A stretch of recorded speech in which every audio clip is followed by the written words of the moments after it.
Hello दोस्तों, कैसे हैं आप। आज की कहानी का नाम है पायल।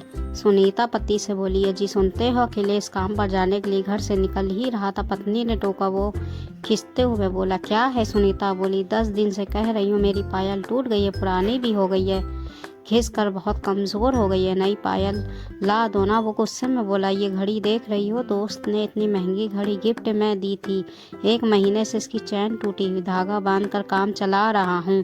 तुम भी पायल को धागे से बांध कर काम चला सकती हो, वैसे भी तुम पूरे दिन घर में पड़ी रहती हो, तुम्हारी पायल कौन देखता है। कुछ दिन बिना पायल के काम नहीं चला सकती क्या। लड़की चल रही है, पैसे हाथ में नहीं आ रहे, तुम समझती क्यों नहीं। इतना कहकर अखिलेश गुस्से में घर से बाहर चला गया। अखिलेश की डांट सुनकर सुनीता की आंखों में आंसू आ गए थे। 10 दिन से बिना पायल के सूने पैर लेकर घूम रही थी, उसे बहुत बुरा लग रहा था। वो रोने लगी, रोते रोते बड़बड़ा रही थी। खुद ही कहते थे, सुनीता तुम्हारी पायल की झनकार से घर में बरकत आती है। जब थका हारा घर पहुंचता हूँ तब तुम्हारी पायल की छम छम सुनकर ऐसे लगता है जैसे किसी मंदिर में आ गया हूँ। जब तक तुम्हारी पायल की झनकार नहीं सुन लेता तब तक दिल को चैन नहीं मिलता यारा। फिर आज उन्हें चैन कैसे मिल रहा है। फिर सुनीता को याद आया कि पायल का टूटना तो अशुभ होता है ना।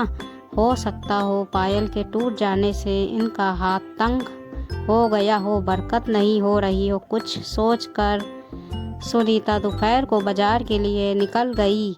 उसके पास 1 पैसा भी नहीं था, सिर्फ टूटी हुई पायल थी। उसने एक ज्वेलरी की दुकान पर वो टूटी हुई चांदी की पायल बेच दी। फिर उन पैसों से पति के लिए एक घड़ी खरीद ली। कुछ पैसे बच गए थे, उन पैसों से उसने नकली पायल खरीद ली ताकि पैर सूने ना रहे। अब सुनीता बहुत खुश थी। वो सोच रही थी, शाम को जब पति आएंगे तब उन्हें ये घड़ी भेंट करूंगी। उन्हें घड़ी पहनने का बहुत शौक है। चैन टूटी हुई और पुरानी घड़ी उनके हाथ पर अच्छी नहीं लगती। फिर सुनीता ने अपनी नकली पायल की तरफ देखा जो बिल्कुल असली जैसे लग रही थी। वो पायल पहनकर पूरे घर में छम छम करती हुई चलने लगी। भोली भाली सुनीता घर की सोई हुई बरकत को छम छम की आवाज़ से जगाने लगी। वो मुस्कुराते हुए घर के हर कोने में घूमी, हर जगह रुककर पैरों को ज़मीन में पटकते हुए पायल के घुंघरुओं को या नाद करते हुए लक्ष्मी माँ का स्मरण करने लगी। शाम को अखिलेश घर आया तो देखा वो छम छम करती हुई गेट खोलने दरवाजे पर आई। पत्नी के कोमल पैरों के साथ पायल की झनकार से अखिलेश का मन भी ताजगी से भर गया। वो उनके पैरों की तरफ देखते हुए बोला, ये नई पायल कहाँ से ले आई।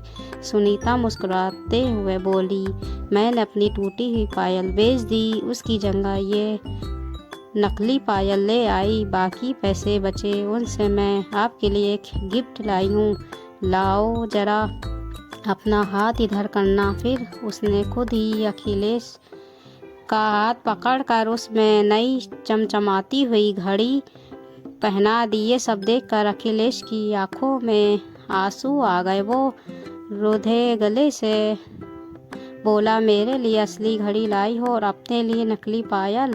वो बोली, पायल तो पायल होती है जी, क्या नकली और क्या असली, और मेरा असली गहना तो आप हो जी। अखिलेश अपनी जेब में हाथ डालकर नई चांदी की पायल निकालता हुआ बोला, मेरी सुंदर और मासूम सी पत्नी के पैरों में ये लोहे की पायल शोभा नहीं देती। लाओ पैर इधर कर, मैंने इनमें असली चांदी की पायल पहनाऊंगा। वो आश्चर्य से पति के हाथ में दमकती हुई सुंदर सी पायल को देखते हो बोली, ये आप कहाँ से ले आए। वो बोला, नौकरी छूटने के बाद इतने दिन पार्ट टाइम जॉब कर रहा था, मगर आज मुझे परमानेंट जॉब मिल गई है, उसी का कुछ एडवांस मिला था। इस सुंदर सी पायल को खरीदने में कुछ पैसे कम पड़ रहे थे, इसलिए मैंने वो घड़ी बेच दी। इतना सुनते ही सुनीता की रुलाई फूट पड़ी। वो बोली, आपने मेरे लिए अपनी कीमती घड़ी बेच दी। वो उसको पायल पहनाते हुए बोला, नौकरी चली जाने के कारण थोड़ा चिड़चिड़ा हो गया था, इसलिए सुबह गुस्सा आ गया था, वरना तुझसे कीमती मेरे लिए कुछ भी नहीं है पगली। फिर दोनों पति पत्नी बड़ी आंखों से एक दूसरे के गले से चिपट गए थे।